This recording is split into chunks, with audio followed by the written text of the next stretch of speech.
I'm facilitating a panel, which for the moment has now just escaped my mind what we're supposed to talk about, which is about social justice in relation to a constitutional democracy and marginal groups in South Africa. And we'd like you to use what you heard yesterday, what you experienced today in your tour of Constitution Hill, and what you have as your own background as declared in your biographies and your experience in work, in communities, in living in South Africa in this century, in this moment, in hearing from our three speakers. I'm going to introduce all three speakers at the same time, and then we'll just go down the sort of from my right down the end of the row, in which the speakers will tell you about their organizations, their work, the kinds of ideals and principles that they're invested in their work. Our first speaker, well, the first speaker to my immediate right is, to old age, is Yasmine Franke, who's the Chief Executive Officer at Sanzaf, which is the South African National Zakah Fund. She's flown up here from Cape Town. She's based in the Cape Town office, but it's a national office. Then to her right is, and I had it here a second ago, sorry about this, is Noncedo Madubedube, who is the current head of Equal Education, and the technical title is Secretary General. And then to her right is Ektaa Deochand, who is currently with Section 27, and will be speaking to us about that organization. So we've got represented Sanzaf, Equal Education, and Section 27. Shall we begin with immediately to my right with Yasmine? Good afternoon, everybody. So by way of introduction, we've done a bit of introduction here. I've actually been introduced to all of you via your profiles, which I must admit has been quite impressive. I think your field of studies are quite diverse, but I think that the one thing that pulls it all together is your commitment and your willingness to get involved in the social issues of this country. So I wish you all of the very besides that, I wish you all of the very best and all the success in all your goals and your ambitions. I think our society needs young, bright minds such as yourselves. Our country needs you, and so I'm definitely rooting for you. So the work at the South African National Zakah Fund, which is Sanzaf for short, is primarily focused on the delivery of social programs in addressing poverty in our country. We believe that poverty is a complex issue and that it defies a simple, single solution. From the experience in the work that we do in communities, we find that families and individuals of any age, any gender, any race, any religion can find themselves in poverty-stricken situations or homelessness, whether that be temporarily, whether it be permanent, whether it be through situational or generational dynamics. And this is as a result of the myriad of socio-economic factors that is at play in our very unequal society today. In fact, we are the most unequal country in the world in respect of income inequality, and I think most of you know this as a measure of the Gini coefficient. However, it is our view that each person who finds themselves in such a position is unique and requires a custom-made solution consisting of a number of critical ingredients, which I believe from the profiles of my fellow panelists, we'll talk a little bit more about those issues. But I think the first of which must be part of a solution is dignity. That for us, we Sanzaf, in terms of our approach, is that every solution that we offer to somebody in a situation of dire need has to contain the issue of dignity. So as a solution that speaks to restoring the dignity of the individual. So you might ask, why dignity? And I think it's unfortunate, but it's true that the materially poor are often viewed as inferior in worth to those who are materially wealthy. And then this generally leads to further neglect and even exploitation and continued mistreatment. And this prejudice against the poor, sadly, also manifests itself when those with good intentions view poor as objects of poverty that needs to be saved by charitable gestures. And so the inability to see the true capacity of the poor is often a barrier to effective and sustainable poverty reduction programs. And then you couple this prejudice with discrimination and social injustice, where people are excluded from accessing tools, resources, education and skills that they need to improve their situation. Then we get a sense of why social justice, as a topic of this winter school program, is crucial in the fight against poverty. Coming back to Sanzaf, as a faith-based non-profit organization, Sanzaf is guided by Islamic principles, and the Islamic principles of social justice supports the notion that each individual must be given that which he and she is entitled to in respect of the distribution of resources in society. It also speaks to every person having an equal chance in society. So our guiding principles as a faith-based NGO seeks to speak to the universal language of equality, equal opportunity, human rights, and the inclusion and participation by all. But importantly, it's about the basic human value of wishing for my brother what I wish for myself. So I think the issue around zakah, which is ingrained in what we do. In essence, we are an agency that collect and distribute zakah. And zakah is one of the pillars of the Islamic faith. It stipulates that all Muslims who have excess wealth must donate at least 2.5% of their accumulated wealth for the benefit of the poor. And it is one of the largest forms of wealth transfer to the poor in the world.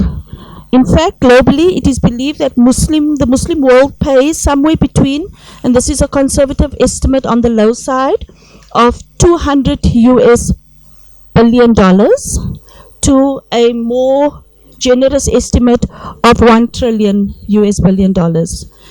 And so in South Africa, our rough estimate is that between at least 1.5 to 1.5 billion rands worth of zakah is distributed every year. And of that, Sanzaf collects about 15% and channels this towards projects and programs that can meaningfully impact the lives of those in need. And one of the projects that's worth mentioning here is our SEED program, and that is Sanzaf Education, Empowerment and Development Program. And it encompasses a holistic approach to development from ECD to youth programs, to tertiary support through bursaries and through mentorship, and also our very highly successful vocational training programs. And I just need to touch on a little bit why Sanzaf's approach is so focused on education. And I want to take this to the fact that it finds resonance in the thoughts and the pronouncements made by former President Nelson Mandela on this very important subject matter, and which is education. He offered a view that education is multi-dimensional, it is practical, it is about a practical means to economic development, which we all understand, but it's also a means to social justice, human rights and democracy. And it was his contention that a strong human rights culture should form the basis of the South African society in general, but in the education environment in particular. So he wanted in education to develop an understanding of the principles of respect for human rights and their relevance to life. And he had the idea that this will develop in learners the values, consciousness and competencies that is required for effective participation as responsible citizens of a democratic society. So let me just indulge you on a situation at Sanzaf. So often what we find is that our model for holistic assistance, which I spoke to earlier, speak to a situation that comes where an individual comes to us for assistance, and we have around 29 offices in and around South Africa, in the main cities, Cape Town, Durban and Johannesburg, but then also Eastern Cape, Kimberley, George, Ladysmith, PE, is London. And many of those coming through our offices are coming for assistance, for welfare assistance, for food. And we know that food insecurity affects 50% of our population. But what our model is that we do a proper full assessment of the family circumstance. So assuming that the mother is at our doors because there's no food at home, our assessment is about the entire family construct. And what we find is that often there is a child at home who has dropped out of school, who is unemployed. And we try and pull that entire family into the system. And we test for an aptitude to any one of our vocational training, or even if they have matric, for our bursary programs. And so vocational training has probably been the most successful in the sense that it talks to accredited NQF skills training courses that an individual can take for 3 to 6 months and walk away with a diploma or certificate that makes them more employable. The effect of that is that that mother in 6 months' time no longer has to knock on our door for food. And so whilst there's a welfare aspect to it, the success lies in the development program. When you look at the sustainable program in taking that entire family into a situation where their dignity has been restored. Okay, so I think from where we are sitting is that as much as sometimes we get involved in the functional solutions in putting up an ECD center, and sometimes get criticized for coming in and doing something and not checking what was the actual reason. Why is there no access to early learning for these youngsters and not engaging? But we believe what we do is empower. And so when that individual is empowered, they themselves ask the question, why is it that we did not have an ECD before? Why is it that there is no access to education for our young ones? And they then become the owners of the problem in their society. And once that happens, we believe we're on a greater path to finding the solutions to the issues that affect our entire society. Thank you so much, Yasmine. So you can start preparing your questions if you have specific ones, but we will go down the panel, and Noncedo will now follow on with equal education. Okay. Hello to everyone. My name is Noncedo. I am the General Secretary at Equal Education. I'm happy to be here, first of all. I think as a youth-led movement, we work primarily in secondary schools, but we're always excited to come into university and tertiary institutions just in this way, to talk about our work and hopefully inspire other young people like myself to join the cause, you know. So yeah, it's good to be here. So thank you for the invitation. I'm also happy that I'm on a panel with other women, so it feels good. So I'm representing about 7,000 learners across the country. We've got branches in 5 provinces in around South Africa, in Gauteng, Cape Town, where I'm based, in the Eastern Cape, in KZN, and in Limpopo. So that means we're predominantly organized in rural provinces. And I like to call us a contemporary social movement, because we take our organizing principles and our structures from organizations that came about, social movements that came about post the apartheid era, and thinking about resistance post like the real devil, you know. And so we've been in existence for about 11 years now, and the types of issues that we're dealing with are particularly around soft power. So now, when I read the theme for this panel, I thought, we're discussing struggle and resistance, you know, because social justice, I think, to me, feels like a very archaic term to use. What we're actually doing is we're in struggle, and we're resisting, I don't know, what we call poverty and being marginalized, as a matter of fact. And so equal education uses 3 tongues in its activism. The first is around grassroots mobilizing. So mobilizing and organizing young people to be able to take on their issues in themselves. And you spoke to sort of these principles as well. We've got what we call school branches. So in the Western Cape, for example, where I'm based, we are organizing 56 schools. And each school will then elect its own leadership sort of contingent, which is 2 learners. And those 56 schools will then meet every 2 weeks to discuss local campaigns and advise the province on how to best support them in building provincial campaigns. I don't know if I'm making sense. So people will be running campaigns inside their schools, but they'll be working together towards building a provincial campaign. So the provincial campaign in the Western Cape, for example, is around school safety. We all know what the conditions are in the Western Cape around violence. Yeah, I mean, I got into that. So that's the first. So the second is around advocacy, and this is sort of the traditional around the table discussions, and we're able to use spaces like parliament and legislature to advocate for pro-poor policies.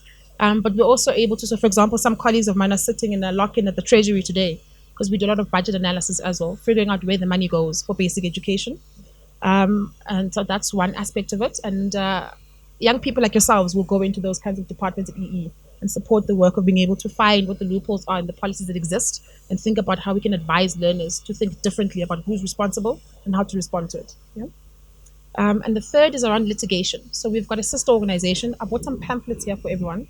And those are co-created by Equal Education and the Equal Education Law Center.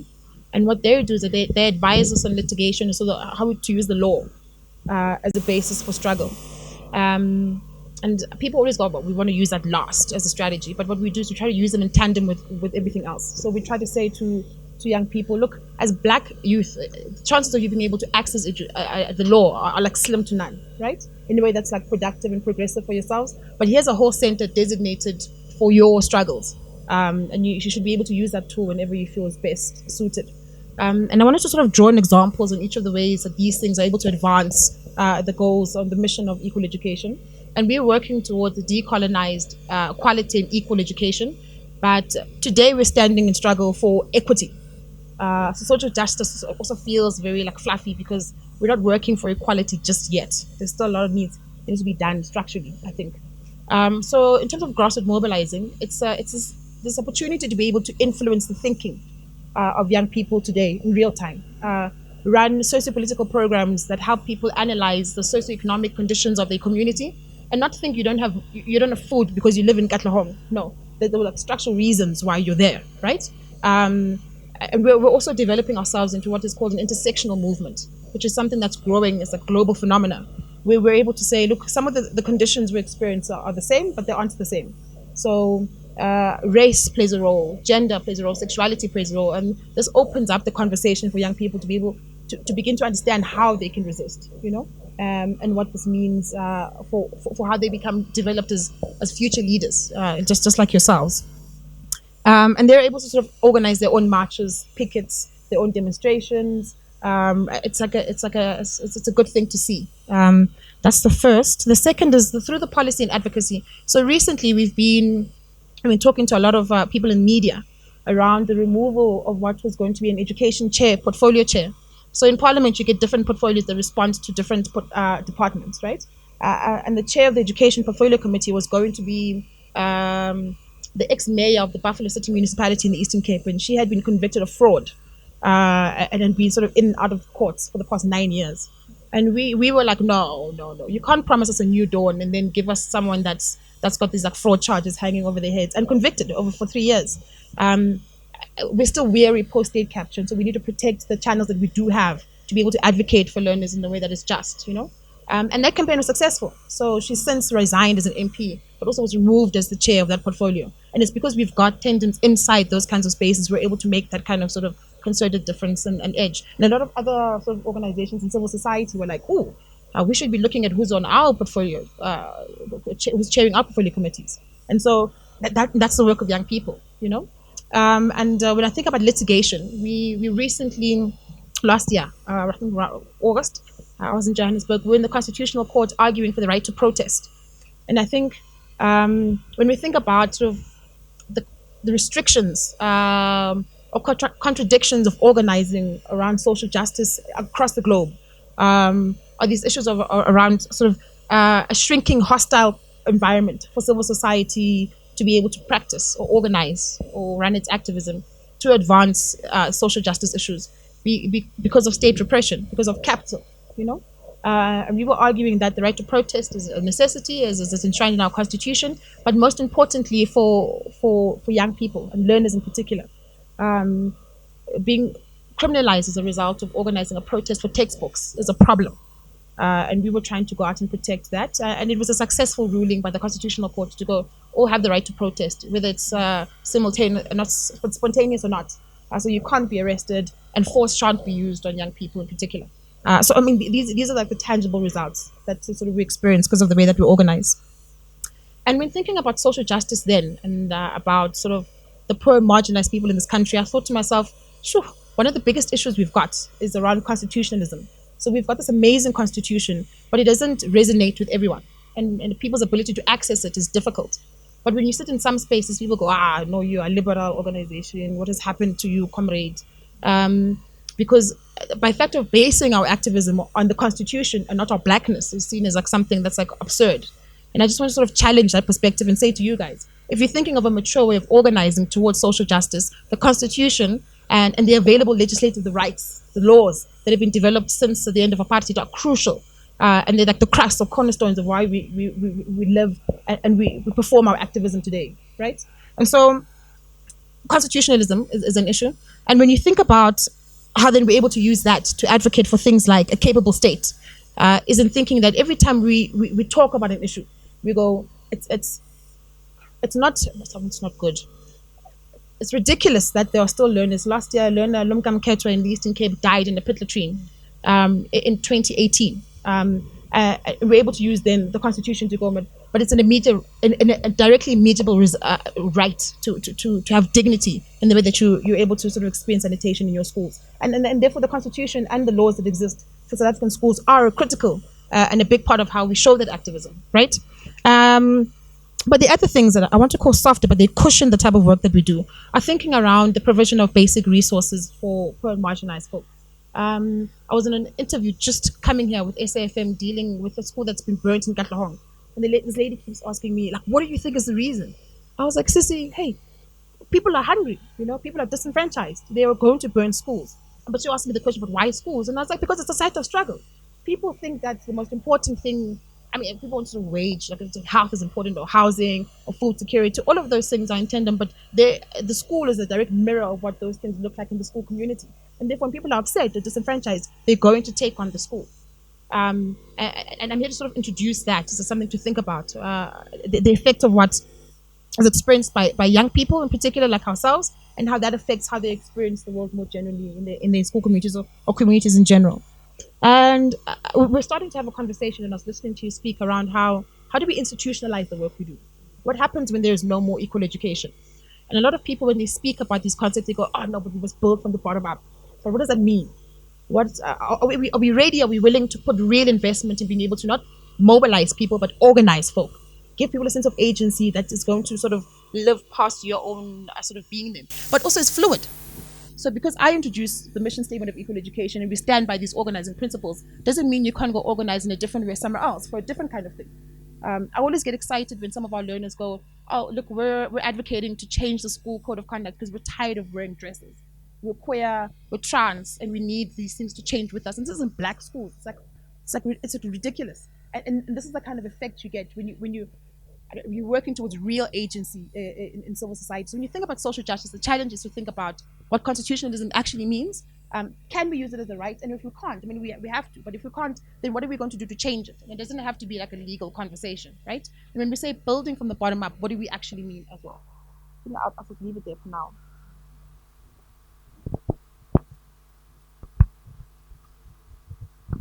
Well, now hear from the Section 27 representative. Thank you. I think that is way proper. Yes, I haven't lost my mind. Yes. I think it's a very good point that you left off for me to begin, because one of the biggest points of struggle and inequality is access to healthcare. I work for Section 27. We're a legal NGO advocating for equal access to healthcare and basic education. Section 27 was conceptualized as the AIDS Law Project. We worked very closely with the Treatment Action Campaign to advocate for ARV and nevirapine to be rolled out in the country, which has led to the most successful rollout and ARV treatment in the country. So we use the law as an instrument of social justice. There are many mechanisms we use: policy reform, community mobilization, specifically with the Treatment Action Campaign, who has over 50 branches across the country. They work on the ground to do treatment monitoring, and we are the legal support structure to the Treatment Action Campaign to advocate for broader social reform. So about 2 weeks ago, we had a mother come into our office with the baby. The baby was about 3 months old. When the child was just born, about 3 days old, she went into cardiac arrest, and at the hospital in Vosloorus, I think it was, they didn't have enough ICU beds available. So as a result, the baby sustained severe permanent brain damage and is permanently blind because there was no access to an ICU bed at this hospital in the public health sector. And this is just one example that's indicative of the failing state of our healthcare system in the public health space. To put it in perspective for you, about 50 billion rand is spent on medical legal claims in the country a year. Gauteng has the highest medical legal bill claim, with over almost 50% of the Gauteng health budget goes towards medical legal claims. So how do you stop, as a social justice organization, this cycle and balance the interests of the individual who's been impacted by this broken health system, who's lost their life, the lives of their loved one, a future, with broader systemic reform, and to fix the structural changes that are causing this damage and this harm and impacting mainly poor and marginalized people's lives? So we're living in a very interesting time in the health space. There's been a series of legislative reforms introduced, specifically the National Health Insurance Bill, which was introduced by the Department of Health last year. So we've made quite extensive submissions on this bill. And our view is that this bill does not provide a pathway to achieve universal health coverage, which is what it purports to do. We support universal health coverage and equal health care for every citizen, but we're concerned that this bill structurally is not capable of doing that without fixing the current failures within the health system. It doesn't provide any mechanisms to deal with the systemic failures. And the structural issues will deepen the governance and financial mismanagement procedures within the system.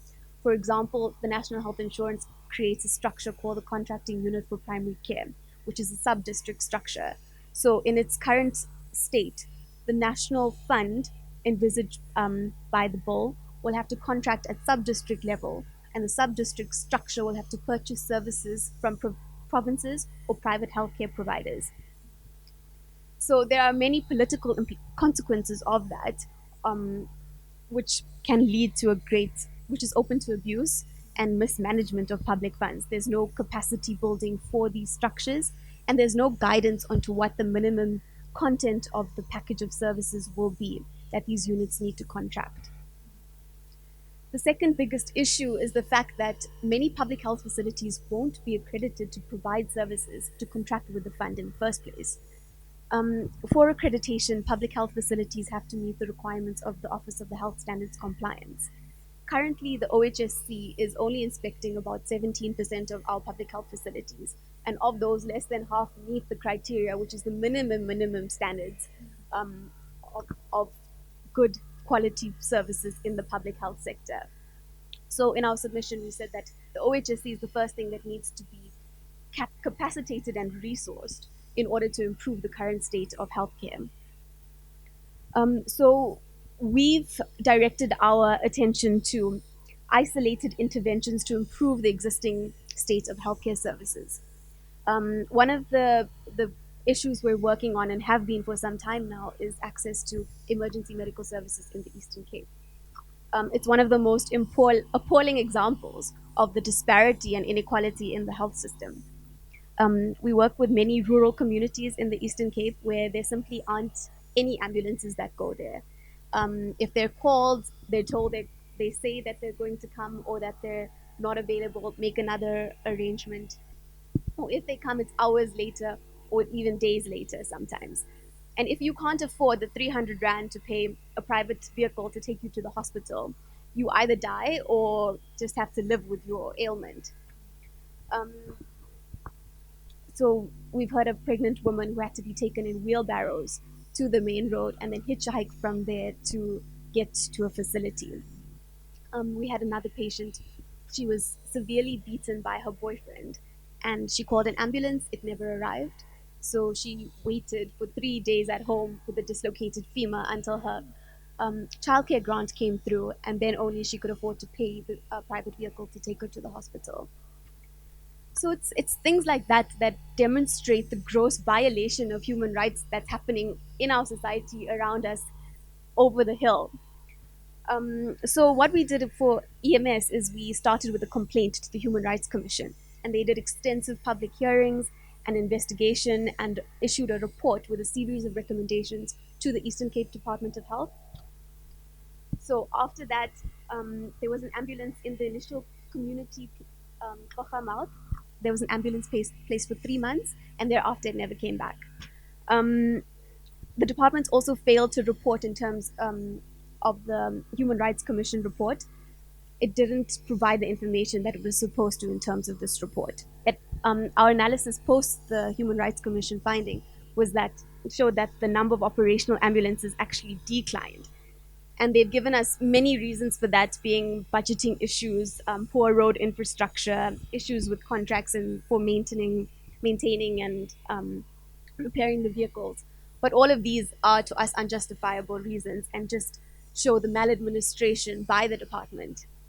And the budgetary constraints argument is also inexcusable because we know that the department underspent 87 million rand since 2014. And last year there were a series of strikes in the province by EMS workers over unpaid overtime. And we actually had to threaten an interdict at the labor court to get the unions to call off the strike, because what is a broken system during industrial action just amounts to a complete failure in the system. So the other issues we've been working on are SRHR, sexual and reproductive health rights.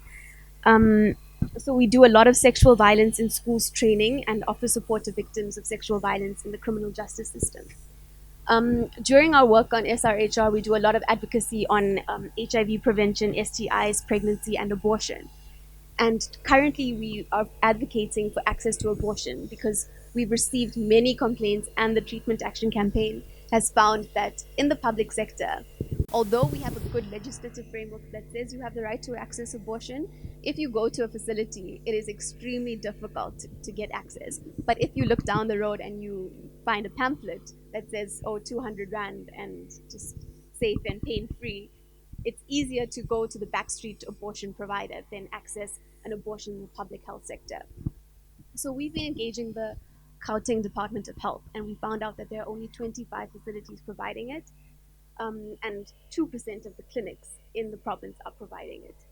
And only 4 of those provide second trimester abortions. So if you can't access an abortion in first trimester, it's even harder to access it in second trimester abortion, which makes, and if you can't afford to go to a private service provider, people choose to put their lives and their health at risk by going to backstreet providers. Another issue that we've been working on is access to mental health services. This is an area that has been historically under-resourced and marginalized.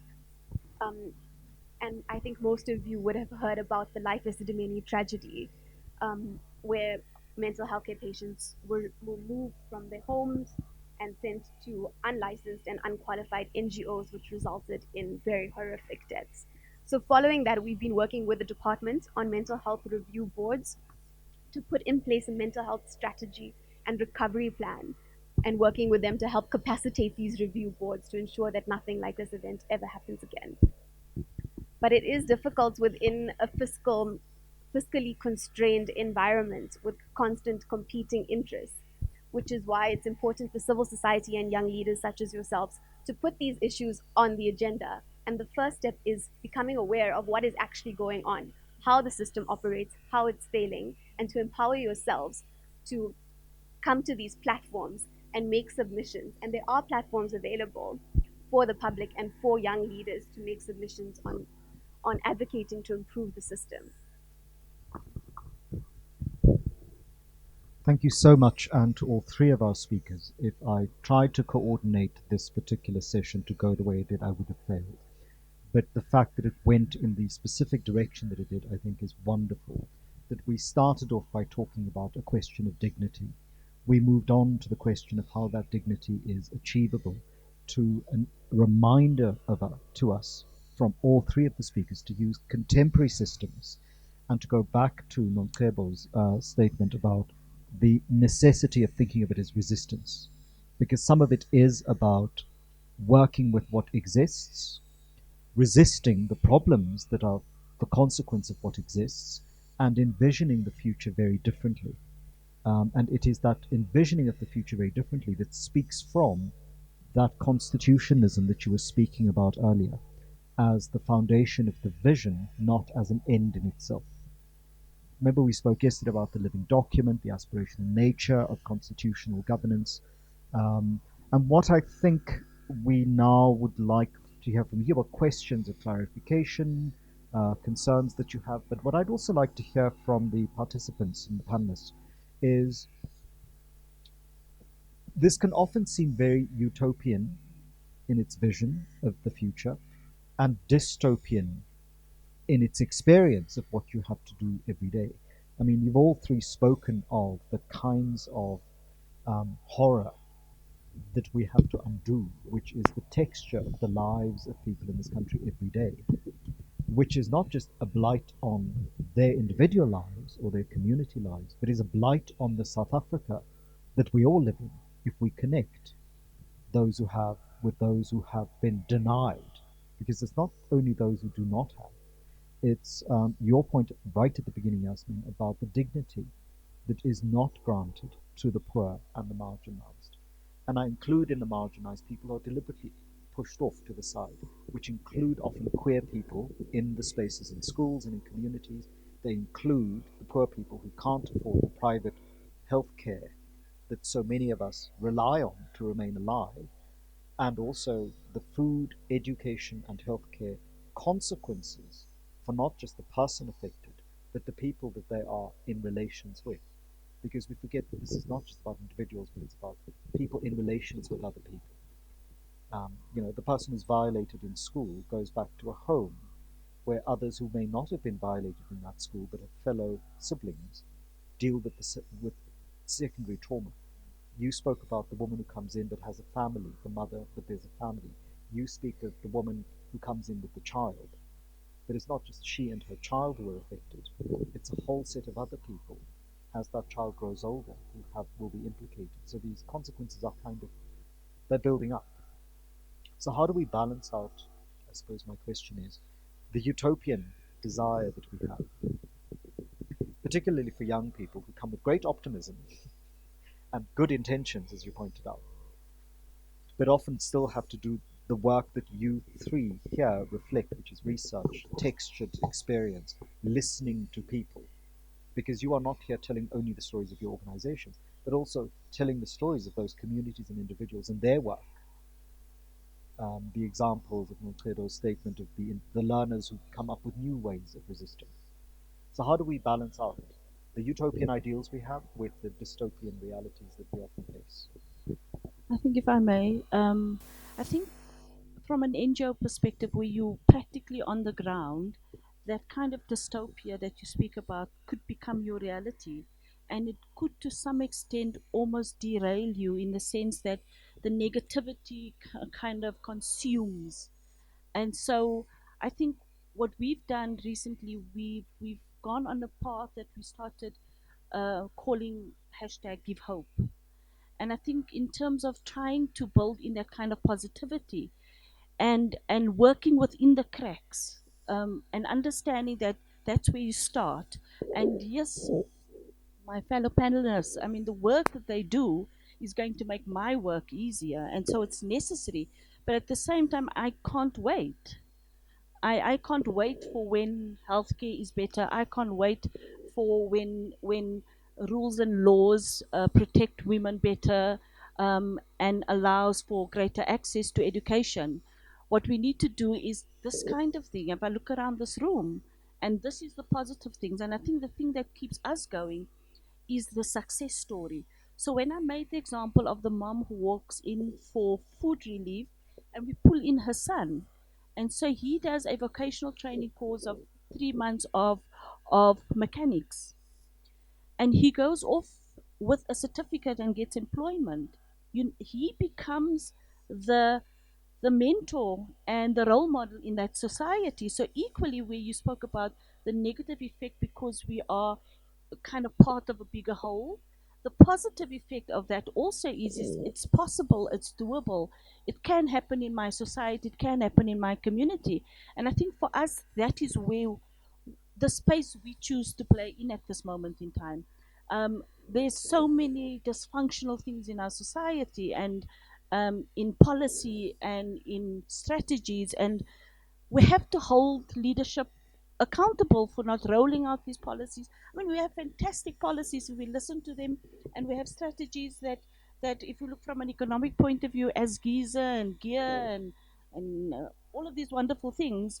And so we invest a lot in developing these strategies. If we only invest equally in the proper implementation of those strategies and holding people to account and assess and monitor and evaluate, it becomes less of a talk shop, and then we can get stuff done. And that's what it's about. Get it done, work towards certain goals, and let us create more good stories, more success stories. Thanks, Yasmine. Noncedo? Sorry, I keep saying your name wrong because my mouth's dry. Yes, I swear it's alright. It's gonna sound all airy fairy now, but I'm gonna try. I mean, sometimes I walk into my office. Sometimes I'm like, oh, where's the incense? Everyone's like, oh, here she goes. It's, but I'm gonna try ground it in something like real. It's, okay. So I agree with a lot of what you're saying. I'm moved by your last sort of input there around the imagination, and that's also what we think about, how we think about the work that we do, and I think balancing the work towards utopia and dystopia is primarily around how you create the space of your work. So this question around building each other and holding each other and supporting each other as we do the work for the rest of society towards the structural gains. I hope I'm making sense, right? There's small things like having a green office is like important. But anyways, okay, I'm trying. Alice Walker has a quote that says, my rent for living, my activism is my rent for living. And I think thinking about why we do this work is exactly that. And if we ground the work we do, not just being able to see working clinics in our communities, but rather in a politics around dignity, a politics around faith, because you have to be able to see or imagine what you're working towards, and a politics of love, and that's able to destabilize the work that we do around building intersectional struggles. So, okay, I was going to ask if do we see color, but I'm not going there with this. Um, so, I mean, like a short answer is it's trying to build a fiber in society to together with the type of structural sort of remedies that we're looking for. And those things are sort of invested in how we action our activism. So if you're able to come into the sector, I think we must be unapologetic about holding each other and the type of politics we want to be able to use when we relate to each other as we do the work for the future. Yes, I think what better place to start than a utopian reality? We need a blueprint of what we want our society to look like, and we have a blueprint in the form of our constitution. So, what's important is that we, as you were saying, create a fabric that brings all sectors of society together to try and achieve this vision that we know we want to see. Um, and it's not an easy thing. It's a very despondent position to be in, working on the ground and seeing things happen. But then you'll get that one case that works out, or that one patient that gets attended to, or the one surgery that goes well. And it gives you a rejuvenated sense of hope to say, actually, there is a reason and a purpose, and you can accomplish something and change one person's life, and that person will be inspired to change someone else's life. And your formulation makes me think of, I think it's Beckett who says, try, fail, try again, fail better next time. And it's again to go back to pessimism of the intellect, optimism of the will. And it sounds dry when we say it, but there is immense pleasure from working with people in a group. And it's not a superficial pleasure, it is a deep-seated spiritual pleasure of working with people and learning and thinking and changing. And some of you have experienced that already outside of before coming here. And some of you are experiencing it while being here. I mean, I've watched you this morning at Constitution Hill, that there was an energy that you fed off of one another. Questions from you?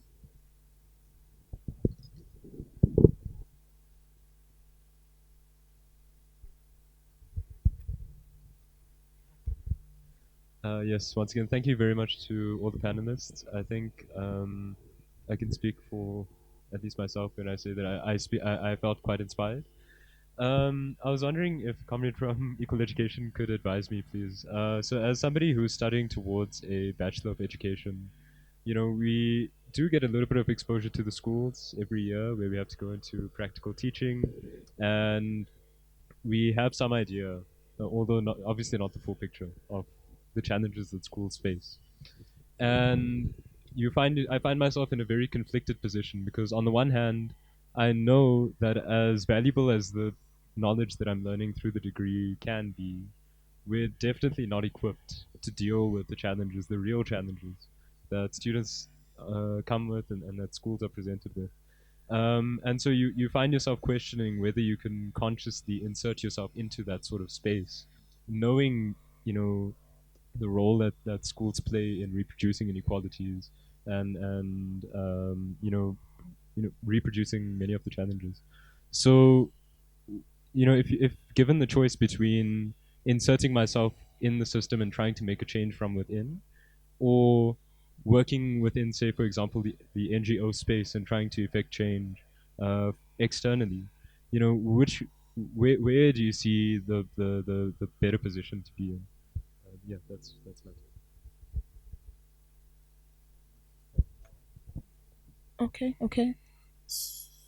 Okay. So I did my second undergrad and a bachelor in education, and I taught for like about 18 months. And I left school because it was too traditional. I tried to start a black girls reading group. The principal's like, no, what do you mean? There's like a range of things that you aren't able to sort of do in the way that you think you want to contribute towards building like a holistic young person, in the way that you're going to relate to folk in class as well. Some of my mentors were like, yeah, you have to have a structured way to start the morning, and I wasn't keen on like, good morning, miss. I just would be like, what's up, everyone sit down, let's get to it. So there's that, but the vision around it was to try and impact change deliberately from inside. And I think don't short sell your ability to be able to do that. A lot of people here, just answering this last question, we spoke about the small gains, and I think be able to move learners, and I'm not talking about grades, but take this with a caveat, spiritually through a journey in their lives as like learners, obviously make sure they pass as well, is rewarding enough. And I think the insertion of young teachers in schools is like amazing. The colleagues I had coming in, when I go speak to them now, because we try to run focus groups, for lack of a better word, with teachers about their own challenges and the need for teacher support, is far more enriching than talking to some of my mentors who were like 59 by the time I was coming into that school environment. So there's definitely things that can be done. And I think if you think about teaching and your activism in trying to build sort of a better teaching and learning environment, maybe steer away from like trade unions, and think about alternatives to building capacity and support within your groups or spaces as teachers. But do that. But also, I am sort of part here to poach folk if they want to come join EE. So we could talk. But also volunteering in spaces like EE helped me be able to relate to the classroom a lot better. So I wasn't coming to teach or hand down knowledge. I was more they sort of co-create towards grades, obviously. To learn was a bit different, like a sort of more human. So we can talk some more offline about this, but I think go forth. I think you should do it. As the mic goes to the back.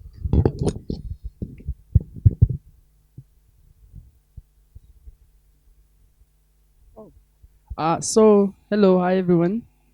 Yeah, you already said thanks to the panelists on everybody's behalf. Thank you for that. So I also have a question for Noncedo. Unfortunately, it's about education. Sorry, guys. So, I heard you spoke about something. I think you said you were dealing with something called soft power. Yeah. So I just wanted more clarity on what exactly that is.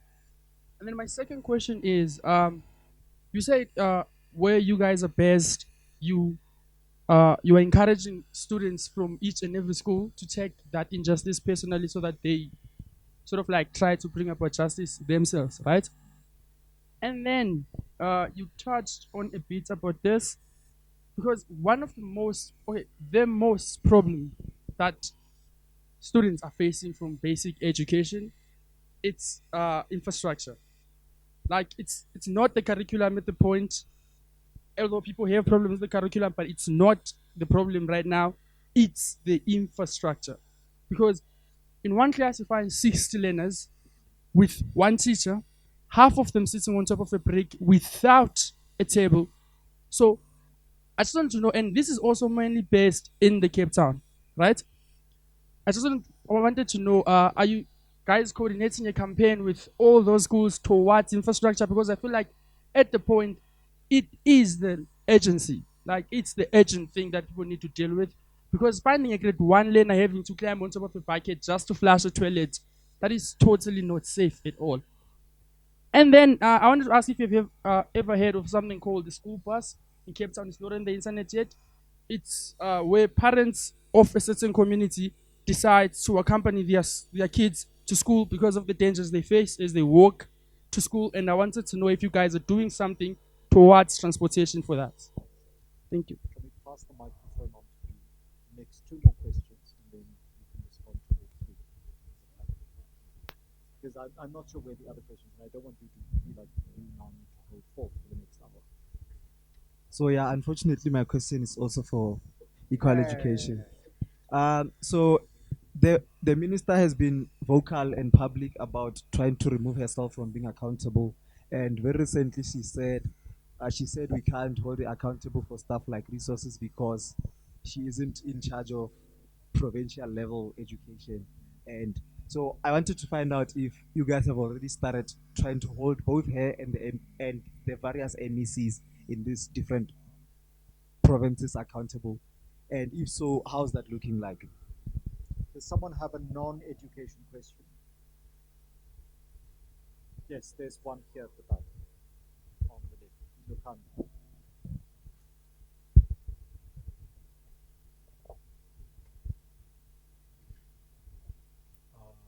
I think mine is pretty simple. Even though I think I kind of have an understanding of it, but I just think it would benefit me to get another understanding from the first panelist. Yeah.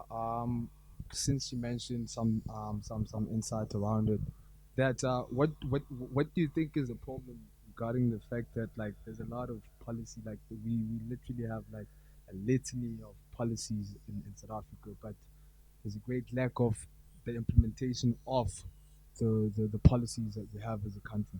So what do you think is the actual, like what is the cause of that? Because I think identifying that as an issue alone is not really a good thing. Whereas we need a solution, so that as we've identified it as a problem, that we know how to best solve the problem that is the lack of implementation of the policy. Thank you. EE is on the floor.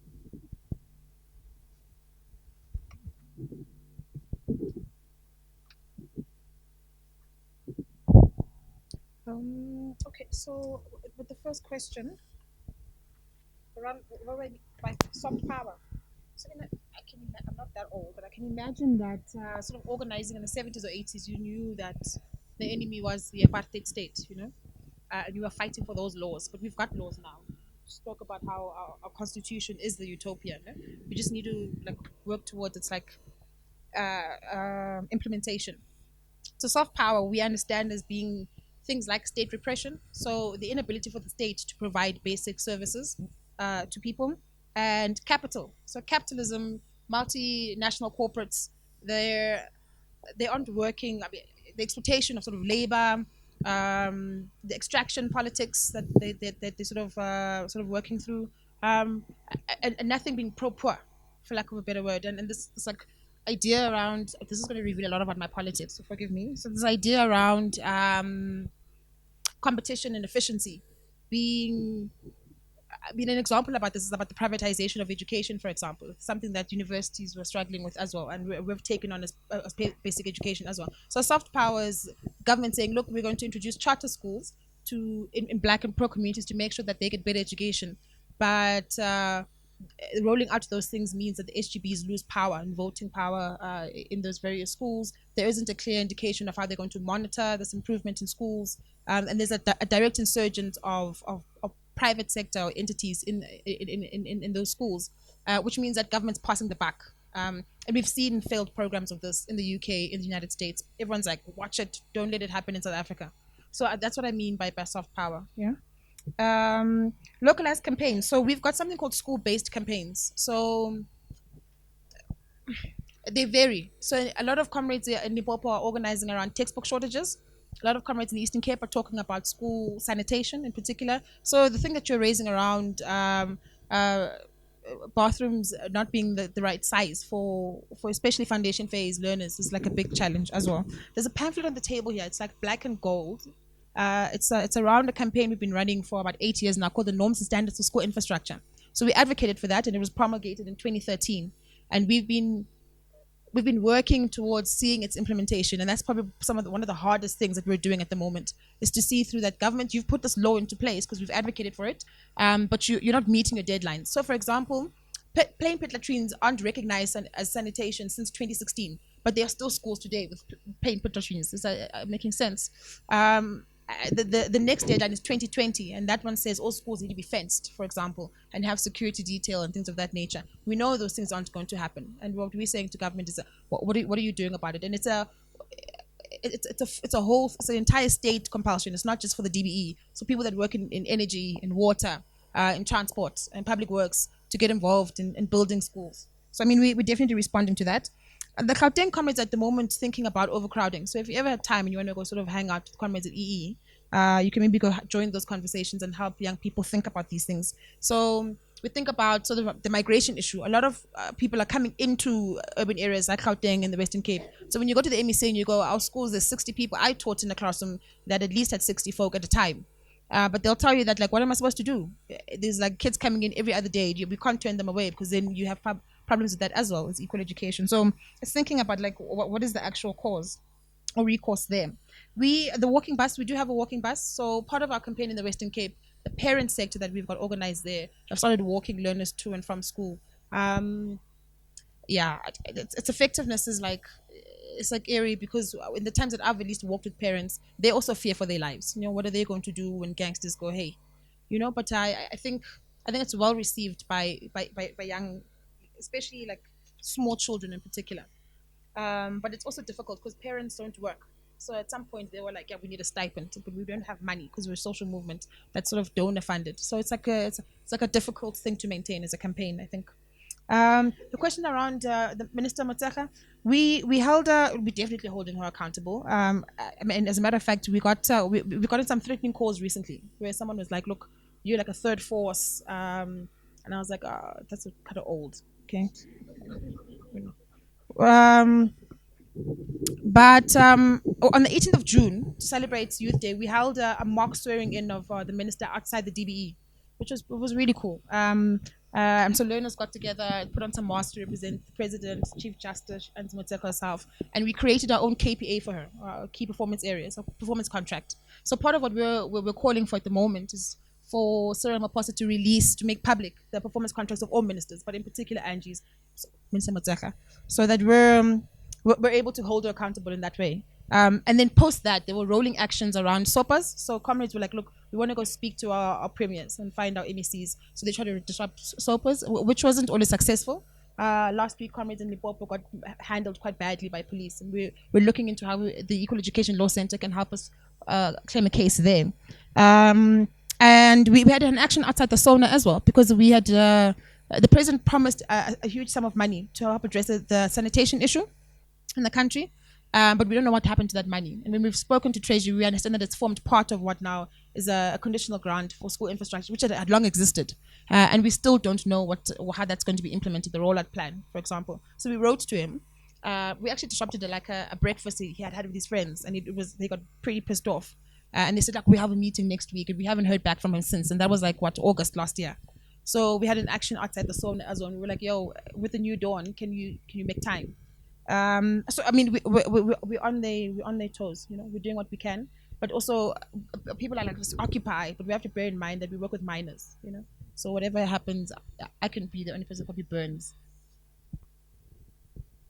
Okay, so just in response to your question around policies and strategies, it's exactly the point that's being made here about accountability. And I think I don't want to, so my comment and my assessment of the situation is anecdotal. And we don't necessarily want to use the C and the F word, because that will take us into another conversation around corruption and fraud and all of that. But I think it's the white elephant in the room. When you talk to why are things not getting done, And we often find the concept of government contracting out their responsibility at a cost. We hear the issue about the latrines, and we know 30 billion has been put aside to address that issue. So who's sitting there and counting where is this 30 billion going, and is it actually being used? Or in the case of housing, is the province going to send it back to national and say, sorry, we just don't have the skill to deliver on these wonderful strategies and policies? So there's a combination of circumstances that plays itself off. And so the environment needs to be tested for the ability to deliver on those wonderful strategies and policies. And so people like these two ladies on my side here, the work that they do in activism, in actually holding people account and using the system to do that. In the case where the one minister with all the issues around fraud eventually resigns, that's the kind of accountability that we need to hold, because we find there's a lot of energy and enthusiasm when a policy and a strategy is being rolled out, and we all get excited, and then we breathe in and we wait. But we need to be active citizens, and we need to actually take on and say, it is my vote that put you there, and so I'm going to hold you accountable. And it's that kind of engagement that we need to actually start working.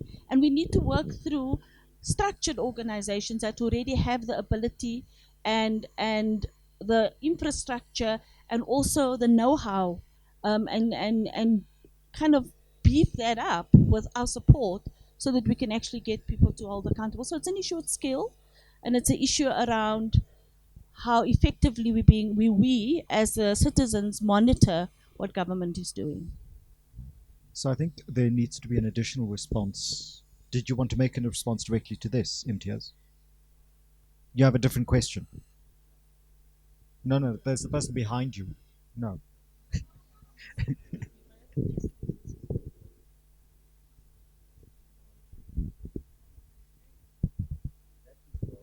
make the policies, right?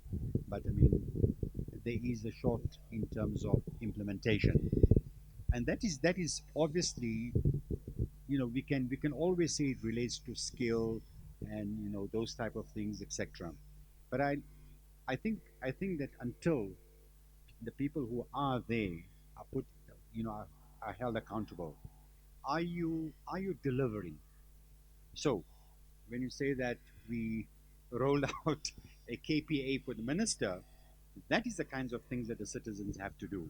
You don't call a minister and the deputy minister or anybody who is even the president of the country, and if they are not fulfilling the mandate, and you organize for them a breakfast and a lunch just so that you can get a kind of a compliment as well. We need to hold them responsible. So I like the kind of work that you are doing in the health sector in that. And I would say to the first panelist, Yasmine, is that maybe the similar kind of things need to be held, the government needs to be held responsible for in terms of delivery in the welfare system. Because as soon as an NGO begins to fill the void what the government is supposed to be doing, we blunt the anger of the people and the political response. And I think that NGOs that actually just perpetuate and go on in that way are not helping to build an effective and active citizenship. So I think that's important. But coming to that, I don't think we should have any more breakfast and lunch with people who don't deliver on the ground. I also wanted a response from Ektaa on behalf of Section 27, because they have some of the most publicly spectacular records of holding officials to account. You know, the example that you brought up of Life Isidimeni and how that process works through litigation and other forms. I think Section 27 is a bit different because we don't have an acrimonious relationship with the department. We actually work very closely with the department. We provide them with National Health Act guides. We're working with them on a lot of policies, policy development. and protocols to help them improve their systems. And we work with stakeholders, universities, other movement organizations. So in Life Esidimeni, there were 2 court cases before that you probably wouldn't have heard of. There was an OHSC complaint. We got thrown out by the health ombud. Went back to him. Got treated very badly by him. Eventually, there was an arbitration process, which was a 3-year process from inception of the saga. So it's a very tiring and long process, but in the end what we got was a meaningful result because we went through all of those different phases. And we're doing the same thing with EMS. We've been working on it for years, and we've been building the evidence. Because we are lawyers, to go to court you need the evidence and the data to be able to make a compelling case and to get the structural relief that we want. Just to come back to your question on on welfare systems and pro-poor budgeting, to say that we are part of a budget justice coalition with EE and other organizations, and we do make submissions on the budgeting process to try and advocate for more pro-budget budgeting, pro-poor budgeting. And we've made submissions on the 0 rating of items for VAT, including sanitary pads and other essential items, which eventually got approved by the committee, which recommended that those items be 0 rated. Yes, so it takes a lot of, I think we've developed systems and resources and skills to make meaningful change, but at the same time, you respond to one crisis and there's another crisis in another sector developing. So it's a balance between being reactive to situations and being proactive to broader systemic changes that we're trying to advocate for. So what I think I'm also hearing, is there a question? Okay, so before we get to that question, I think what I'm also hearing is that there is an understanding of the interlocking nature of various systems of exclusion, inclusion, disempowerment. And so the responses from particular players, as organizations or individuals, are often focused, but with an awareness of the multiple other ways in which that problem is simply the symptom of a larger problem. So that it's not that equal education is simply focusing on education because it doesn't imagine the other problems, or that Sanzaf is only focusing on food security issue because it doesn't, or the health sector focus. That's the focus, but there's an awareness of how it intersects with, or is the symptom of intersecting problems behind the scenes that include non-service delivery, non-compliance with law and policy, in terms of non-provision of infrastructure and the consequences that it has. And so when we think of social justice in this form, it is not in its, coalition for social justice formulation. It's rather in the formulation of what is the kind of life that people would live at the social level, not at the necessarily political or economic level only, that would be just as envisioned by the Constitution. And so I want to just remind everyone here that when we listen to these different foci, to remember that these are foci with an awareness of and often cooperation between organizations focusing on different things together on certain particular projects like the pro-poor budgeting inputs and other forms. Shall we take another round of questions? Now there's suddenly many, many questions. Where is the microphone? So let's begin on this side of the room and work our way. 3 questions from here. 1, 2, 3. The people who've already asked questions, can we leave you until others have to ask questions? So you're on. Hi. I would like to ask a question, particularly on the health part of it. Why did Section 27 use the arbitration process and not the court routes? Is it because they were sure that through arbitration they can secure constitutional damages for the victims of the life Esidimeni, and that courts sometimes are too reluctant or strict in terms of giving constitutional damages? Then my sub question there is the issue in the health sector in terms of, because you mentioned the amount, the total, I mean the bill of medical legal claims that the health department is facing. Don't you think it's because there is, first of all, from the Health Professional Council of South Africa, the lack of it? I mean, I read an article 2 days back about South African medical graduates from abroad were not able to write exams, local exams under the HPCSA, until the Legal Resource Center intervened and had to negotiate with the HPCSA.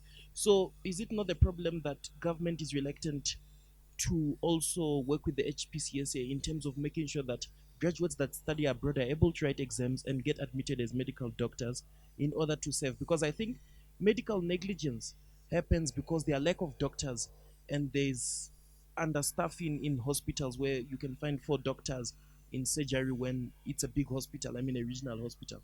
So is it not the problem of government not working with the Health Professional Council? Thank you. So my question is for everyone. So first I'd like to say, guys, your job is commendable. It is amazing that there's people out there like you who are actually trying to make a change in our society. So now, unfortunately, there's problems from the past and there's problems from the present, and unfortunately problems don't look at each other and be like, you know what, let's wait for them to deal with these. But there's also like problems that you can see in hindsight about to come up. So I don't know if you guys saw in the news recently when they were like talking about the fourth industrial revolution. So we saw that hologram speech happening and how we were all happy about it. But now my question is, how then do, because okay, if we wait on the government, we'd wait for forever. So now, how then do we, as citizens, seeing as if all these technologies are introduced, we know that a lot of people would lose their jobs. Um, health will be more costly than it is already. People can't afford it.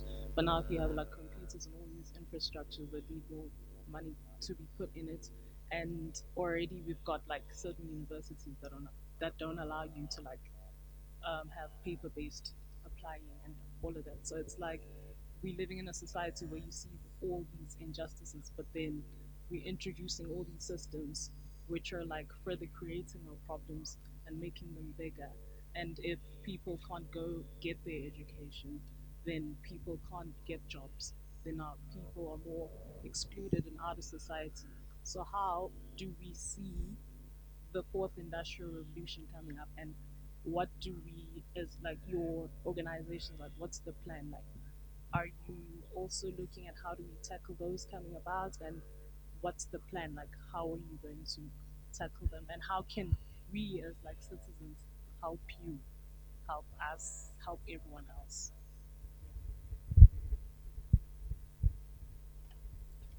Hi, my question is for Ektaa. I'd just like to ask, because you said, well, it is a right, that everyone has right to quality healthcare, right? However, most people, I'd say, especially rural areas and townships, are not aware of this, especially if you look at the quality of healthcare that they receive, where public healthcare facilities are overcrowded. You get instances where they can't get medication because it's either the people who work there say it wasn't delivered. Sometimes healthcare workers taking this medication and selling it. So it's how then do we go about educating our communities that they have to actually stand up for themselves. They have this right to quality healthcare, And then secondly, I wanted to ask, especially because you spoke about SRHR, sexual reproductive health rights. How then do we go about breaking the stigma, especially for the youth, in terms of sexual and reproductive health rights? Because we see a lot of young people afraid to ask for contraceptives, sexual health information. How then are we going to better educate them and build structures that they're able to go to, and they're not afraid of actually speaking up and asking questions because it's an older woman that's going to say why you here or whatnot, you know, so that we can actually start ending teenage pregnancy, start combating the levels of HIV in our youth as well. Thank you. Shall we take responses to this while the microphone moves to the middle of the room and people will then ask their questions after the response from the panelists?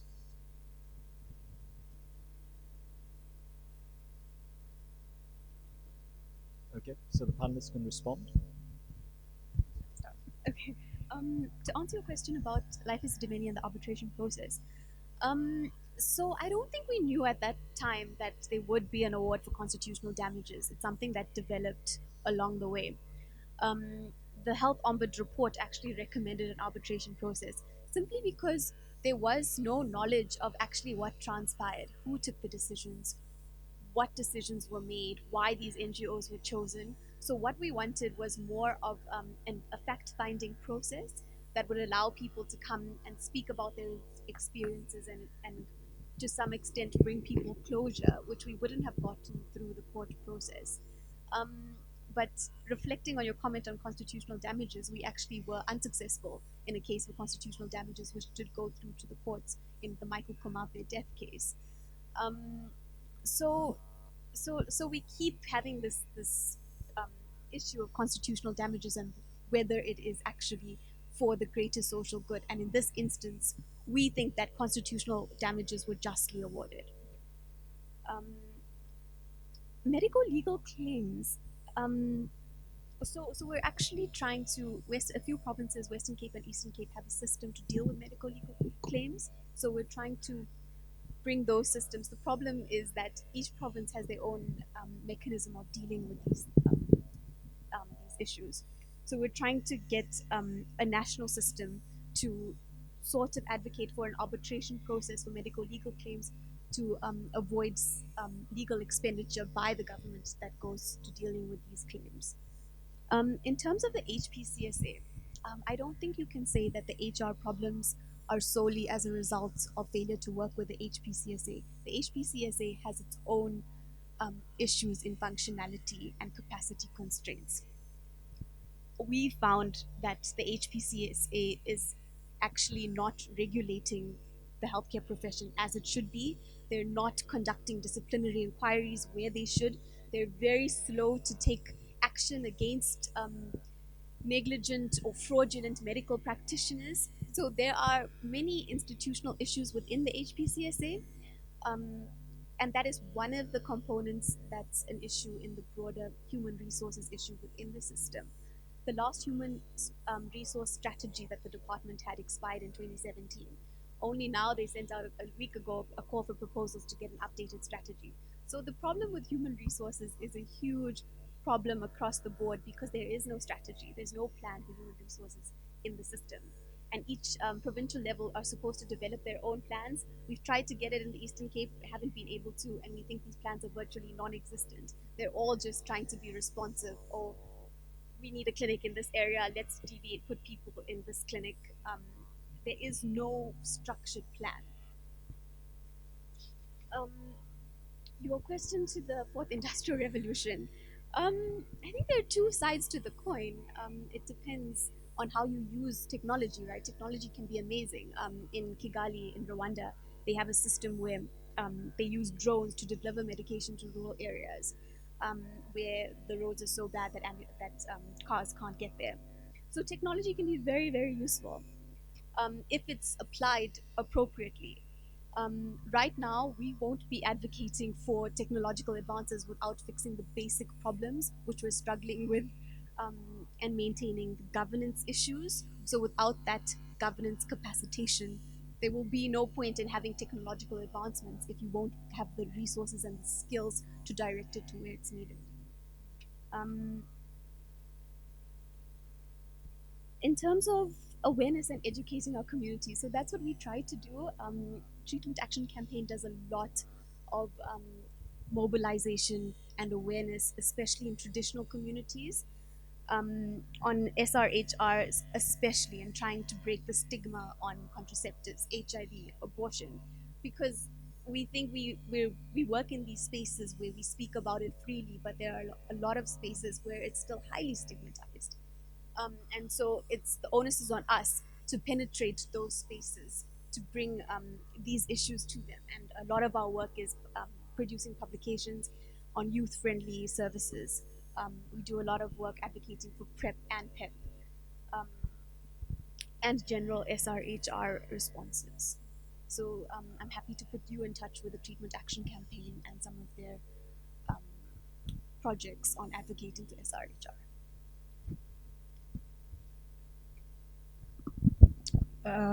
Fourth industrial revolution. Whew. I mean, I co-sign everything that you had said. So that's our argument as well. There was an announcement made by Minister Motsekga earlier this year that said we're rolling out, what do you call them? Actually, something classrooms. Okay, the name will come to me now. Wall to wall, I think, smart, yeah. Okay, no, I'll get the name. But it was a wall to wall, those kinds of classrooms.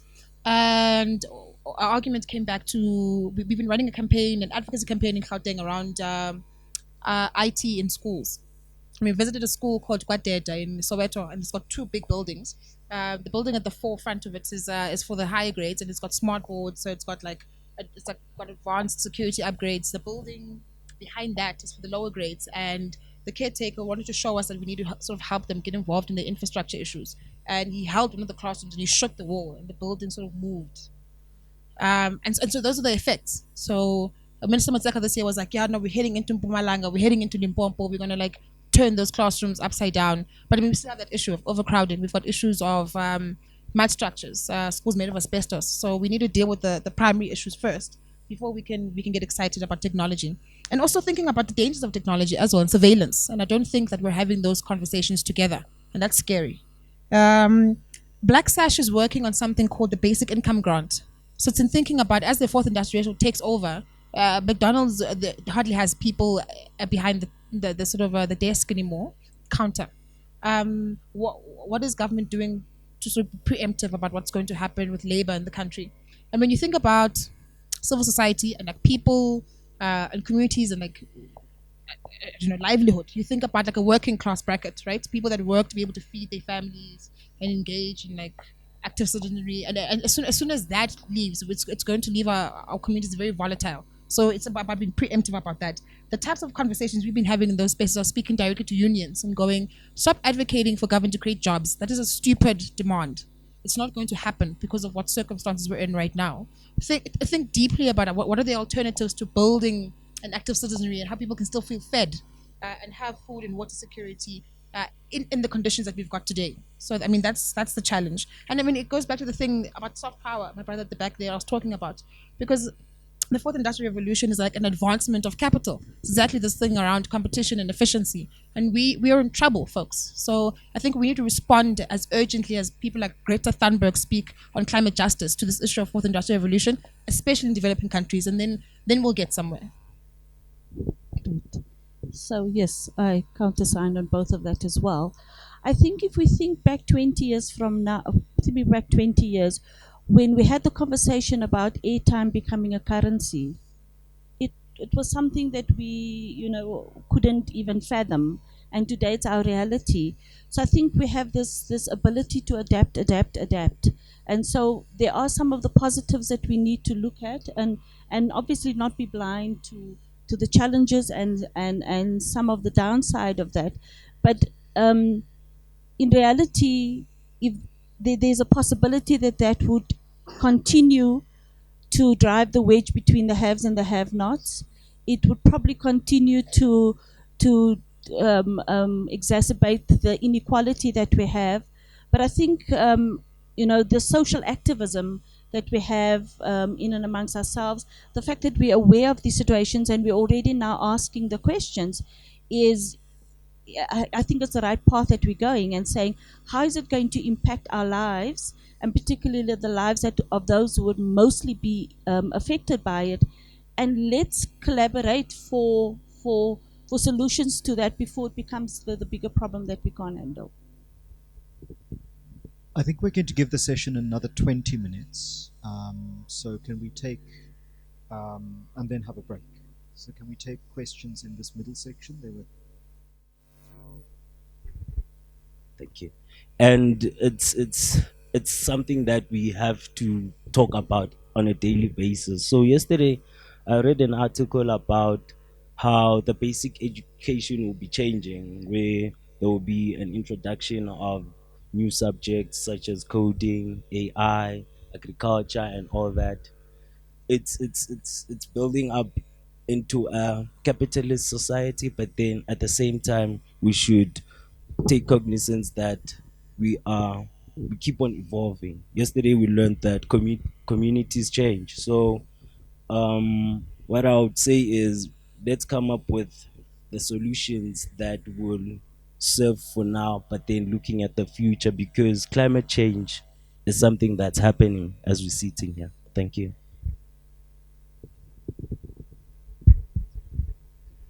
Afternoon, panelists. Thank you for being here and giving up your time to be with us.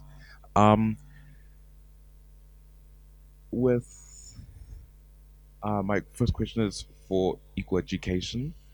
An interesting thing that you mentioned when you were uh, giving your introduction was about how you find your um, organization to be constitutionalist rather than what people would want you to be, almost as pro-black.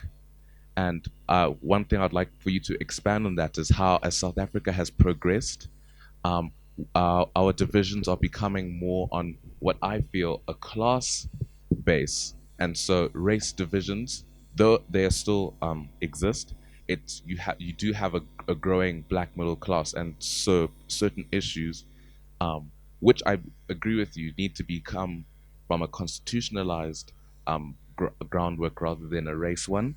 And for Section 27, with your work in providing, not providing, but rather lobbying the government to provide uh, prevention of mother-to-child infections, how have you been able to retroactively, almost for want of a better word, prosecute government for their inability to act on the HIV epidemic and taking so long to provide such medication?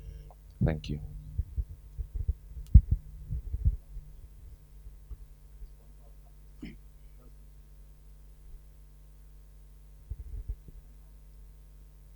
Okay, thank you very much. I will ask my question to the Equal Rights Organization.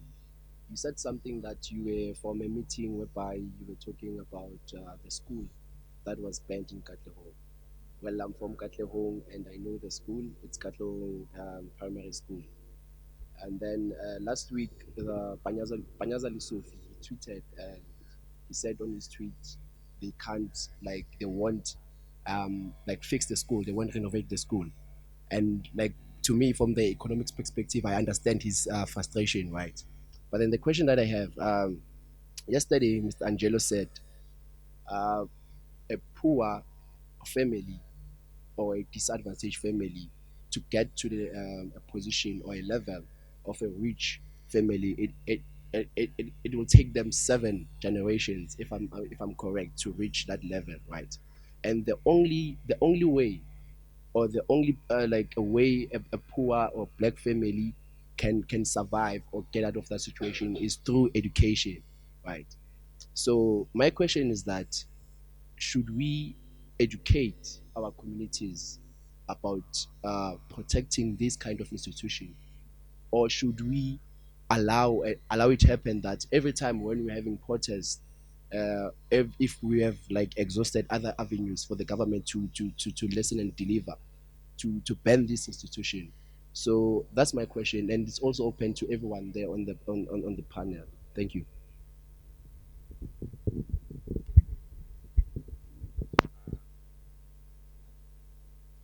So maybe I'll respond to Lama's question regarding the South African National Zakah Fund. and the assistance that we provide. So I had some notes which I used as my opening remarks, and I'm glad I have it written down. So I just want to repeat the sentence. I spoke about Islamic social justice advances that each person has an equal chance in society. It speaks to a universal language of equality, equal opportunity, human rights, and the inclusion and participation of all. So Islam is, and we talk about our Prophet Muhammad, peace be upon him, that was sent as a mercy unto all mankind, not just to Muslims. So essentially, our model is that we assist those who need assistance. So we're not exclusively offering a service to non-Muslims. And I think in the work that we do and in the communities that we serve and the projects that we have rolled out in various communities, the evidence is there. I think there's probably a bias in the sense that there is a level of association where most Muslim needy families and individuals approach us in the sense that they know who we are, they understand the concept of zakah, and they understand that we collect zakah, so there is a pool of funding available to various projects. So I think that is a dynamic that maybe plays itself off in that most of the recipients or beneficiaries of the funds are Muslims, but it's not exclusively for Muslims.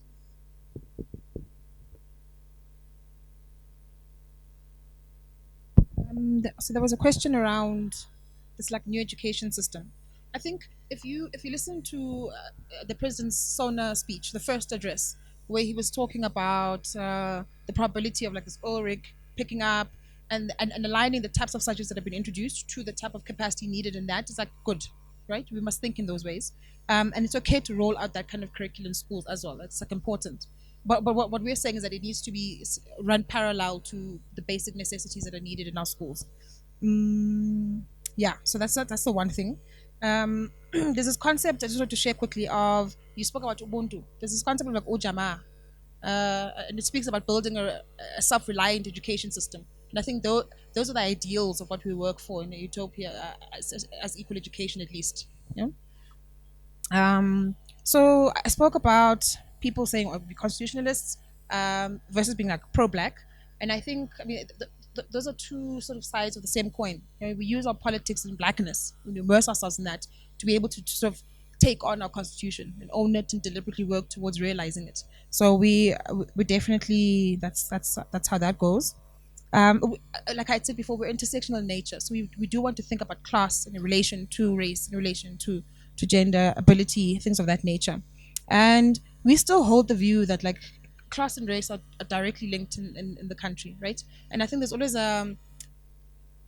pessimism around the involvement of middle class folk in working class people's struggles. There was a deep narrative that came out of Rhodes, the Fallist movement, I think.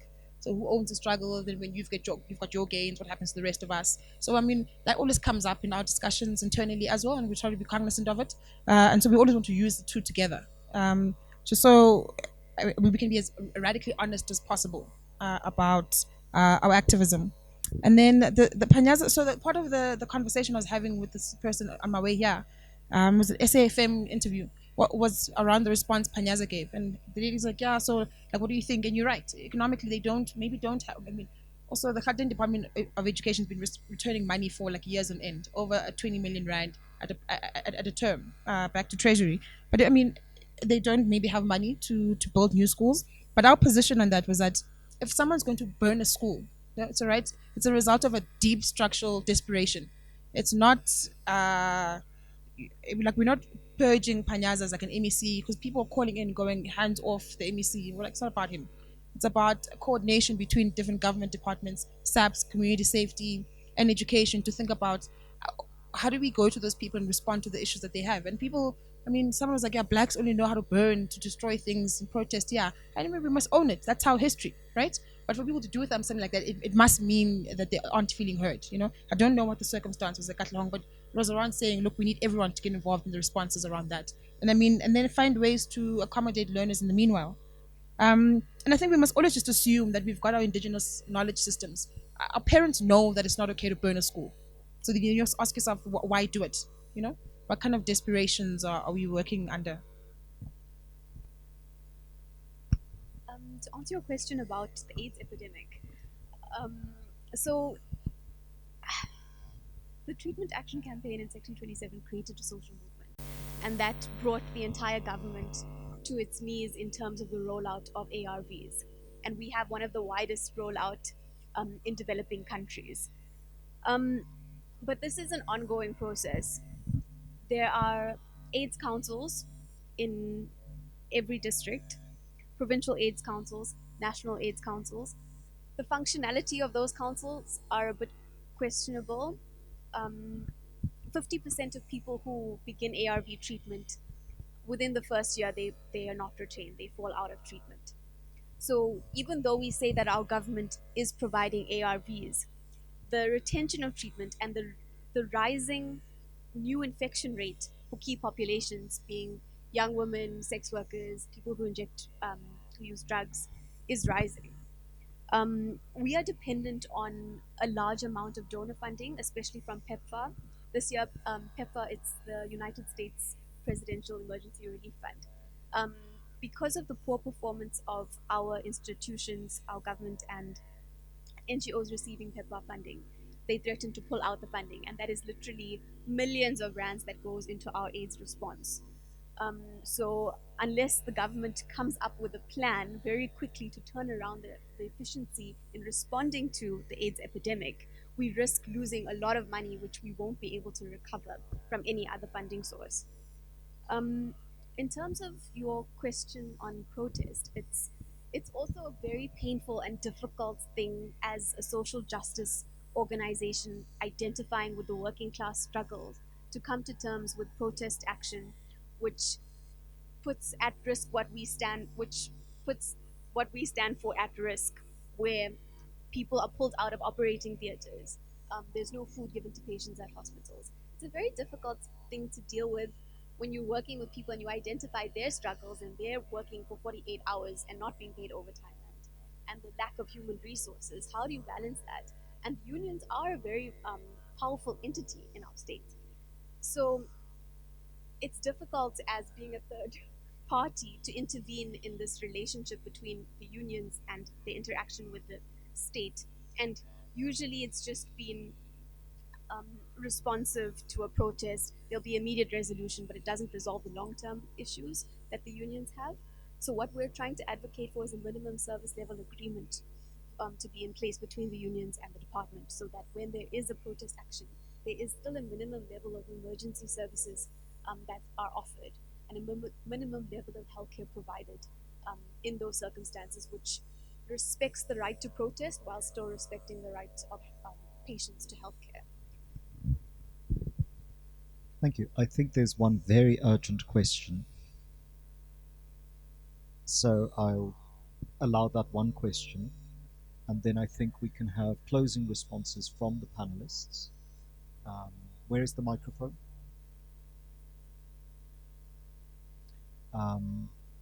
So if you can ask your question, we will then get a response to your question, and then we'll have closing remarks from the panelists. They will then depart. I will thank them. They will depart. We will have a tea break. Should you wish to come back for that other session, you can feel free. But we will reflect on our Constitutional Court visit and this session in the last 45 minutes. So, question? Okay, so I have two questions, right? So one is for education and one is for health. So I'm a teacher by profession, so I'm already a teacher. So my question is based in education. I love education so much, but I'm so worried about it because I feel like it does not cater for everyone equally. He spoke about Letutula spoke about curriculum, and he said it is not that much agent, but for me as a teacher, I feel like it is agent because I feel like the curriculum is only catering for a specific people who love theory, people who love to read. What about the kids that love building, the kids that are creative? Because we only have art and culture from grade 4 to grade 9. From grade 10 to grade 12, you need to choose subjects such as economics, physics, your history, and what so forth. So what about technology? What about the creative subjects in schools? Because most students that drop out before they go to matric, they find education not interesting and depressing. So it is very important for us to also consider that aspect, because here in this world we are not the same. We are very much different, and we have to embrace our differences to build and make the better place in this world. And also, I'm very concerned that in South Africa we only have 26 varsities, and I don't know the number of colleges, but we have above 26,000 schools plus private schools. And my question is, per year, how many matriculants we have and how many people we expect in varsities? So this is it's one of the reasons we have high number of unemployment, because the high institutions are very limited for young people. And also, to add on that point, we have very few technical schools, especially in KZN. We don't have technical schools. So I feel like it is very important also for us to have technical schools, because if you are in matric and then you have your matric certificate, at least you have some sort of experience, then you can go and work, because in jobs they want experience and they want skills. So the question is, where am I going to get skills if we only have 26 varsities and I did not qualify for varsity? So now what I must do with my life? Then in health, I'm very concerned about young children that grew up with HIV and AIDS. I feel like they are not I feel like they are neglected, because there is no much support system for them. A system such as that will create a platform for them to talk about their feelings. How does it feel to grow up with HIV and AIDS? Do you get support? All those things, and it is very hard for those kids, because HIV is just a word that we speak about. Sometimes we joke around it, sometimes we do not, and it is advertised also in television and stuff. So my question is, do we have platforms or organizations that cater for those children that grew up with HIV and AIDS? And yeah, that was my question.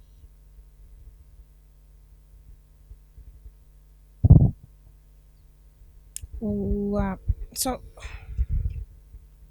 the curriculum, I agree with you. So 7 out of 10 grade 4 learners, the polls came out 2 years ago, said can't read for meaning. That's like absolute disaster. So people are responding to that at the moment, and I think what we need to consider is that traditional education isn't for everyone. So part of what the Department of Education is announced trying to roll out now is the advancement of or creating more, opening up more technical schools. And we were worried about that because there are already capacity constraints in the technical schools that do exist. So each year with Art Fair in the Western Cape, where I've organized, we've had to help learners in technical high schools in Khayelitsha protest for teachers. So it's in thinking about how do we actually roll that out. But like I was saying before, it's good when you project things for the country in terms of its economy, you think about how you're going to acquire those kinds of skills to feed into that program or project.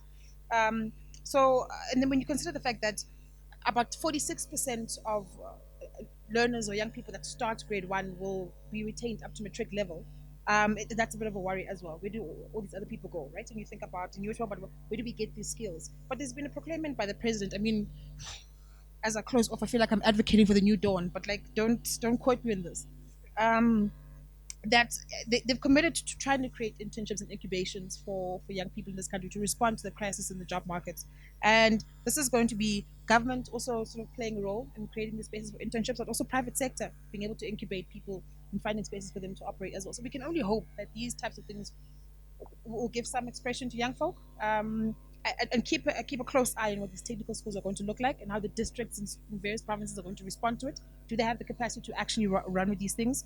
But on the upside, also, there is a working program that's been supported by an organization called Zenex, where they're offering, it's not tutor, coaching for foundation phase teachers to help them ensure that learners can read for meaning by that stage. And it's got like I think it's got a timeline of about 10 years. So we're going to watch that progressively as well and hope for the best. But our activism won't stop. My closing comments are like short. Build. You can't do this by yourself. I'm like nodding because I'm thinking about the work that you're talking about. I'm like, yeah, I remember that. Yeah. And thinking about the Treatment Action Campaign and all these various other organizations we build coalitions with to be able to respond to various things. So build, right? Care for one another in your process of building. You have to, it's like essential to work off a position of love and care for the people, for the work. It's going to sustain you in your journey. Be intersectional. The considerations around power and positionality are like critical as you build organizations. If it's going to be sort of like a sort of organic and legitimate, and build with urgency. We always say that we've got a political rhetoric, and I love it. Even though sometimes I go home, I'm like, not really. I'm like, we're going to see schools built, norms and standards for school infrastructure achieved in our lifetime. Unlikely, but I want to believe it. You know. And it keeps everyone so energized, I swear. Active citizenry. We've spoken about the various platforms you can go make public comments on. And it doesn't have to be anything robust, you know. If you've got a view, we can help each other support it if it's something that's related to our thematic areas. If not, we just come in mass. But let's use those spaces. Let's hold the officials that we voted for, whether we voted or not, accountable. And the last is maybe volunteer your time in parts of civil society. Come speak to us and see what could be done, just so you have an experience of what the sector feels like, right? And by the time that you develop your own ideas and your own spaces, there's like a grounding there. And reach out to TAC. They're doing some critical work. So thank you. Thank you for having us. I'll first respond to your question about support for children living with HIV. So I agree with you completely. HIV is not just a medical condition, it's this entire social construct. It requires societal support and support structures. Unfortunately, that's not offered in our health system. Initially, there was a thorough counseling program for people diagnosed with HIV. Unfortunately, over the years, that has dwindled and the burden has fallen on NGOs largely to provide the social support and the welfare system to provide, because there are a lot of children with HIV who run child-headed households. So it falls on social grants to support them through that process. And then I agree there needs to be a lot more done, but there are organizations and NGOs who are attempting to provide that level of support for young people with HIV. And then just to end, I just wanted to end with a quote from Arundhati Roy that says, "There's no such thing as the voiceless. There are only the deliberately silenced or the preferably unheard." So people have the capacity to tell you their stories. All you have to do is listen. Just go out and hear people, find out what's happening, and capacitate people. People have agency to resolve their issues. They just need a platform. So we don't need to be a voice for the voiceless. No one is voiceless. And just to say, there are mechanisms and platforms. With social media now, it becomes more easy to participate in active citizenry, to share pages, to share information, so more people are aware of actually what the situation is and what options there are for interventions. And just to say, get in contact with our organizations. We can put you in touch with the correct people. It's often you often want to do something. I think everybody wants to do something, but they often don't know where to go. But there are people we can put you in touch with in your own communities who are doing very valuable work on the ground where you can meaningfully contribute. Thanks. Thank you. So it's quite pleasing to be on a panel where there are echoing of sentiments. So I think I close by saying amen, sisters, in the sense that we are of same minds. And just to close off with one thought, in that, you know, as NGOs pushing for social change, you often have to find that balance between working within the system and working to some extent against the system to agitate for change, because that's what you need when you're working within the system. And so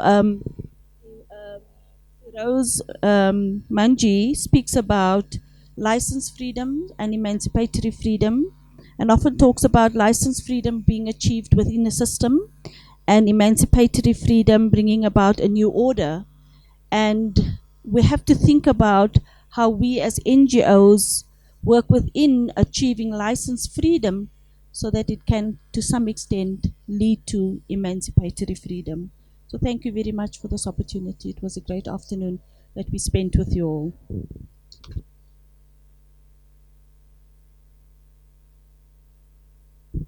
I'd like to thank the participants on the panel for their time, their expertise, their commitment, and their responses to our questions.